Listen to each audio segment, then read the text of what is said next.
వెల్దుర్తి మండలంలోని రామళ్ళకోట, పొలగొమ్మి, బింగిదొడ్డి తదితర సచివాలయాల భవనాలపై ఎల్నగరం రైతు భరోసా కేంద్రంపై నవరత్నాలకు సంబంధించిన ఫలకాన్ని గత ప్రభుత్వంలో అంటించుంచారు.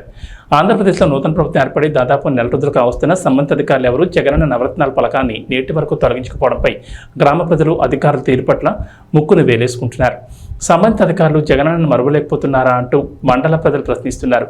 నూతన ప్రభుత్వం ఏర్పడిన వెంటనే పాత ముఖ్యమంత్రుల ఫోటోలు తీసేయడం సామాన్యమైన విషయమే. కానీ నూతన ప్రభుత్వం ఏర్పడిన రోజులు కావస్తున్న అదే పనిగా నవరత్నాల ఫలకాన్ని బహిరంగంగా ఉంచడం వెల్దుర్తి మండలంలో తీవ్ర చర్చనీయాంశంగా మారింది. అధికారులు ఇలా ఎందుకు ప్రవర్తిస్తున్నారని మండల ప్రజలు తీవ్రంగా చర్చించుకుంటున్నారు.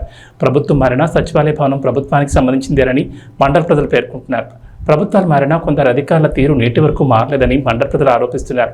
కాబట్టి ప్రభుత్వ భవనంపై మాజీ ముఖ్యమంత్రి జగనన్న చిత్రం కలిగిన ఫలకాన్ని ఎలా ఉంచారని మండల ప్రజలు అధికారులను ప్రశ్నిస్తున్నారు. అదేవిధంగా ఎల్నగరం రైతు భరోసా కేంద్రం నిర్మాణం దశలో ఉంది. రైతు భరోసా కేంద్రంపై మాజీ ముఖ్యమంత్రి వైఎస్ జగన్మోహన్ రెడ్డి చిత్రాలు 3 ఉండడం విశేషం. అధికారులకు ఆ 3 చిత్రాలు కనపడడం లేదని ప్రశ్నిస్తున్నారు. ఏది ఏమైనా అధికారుల తీరుపై మండలంలో ప్రజలు తీవ్రంగా విమర్శలు గుప్పిస్తున్నారు.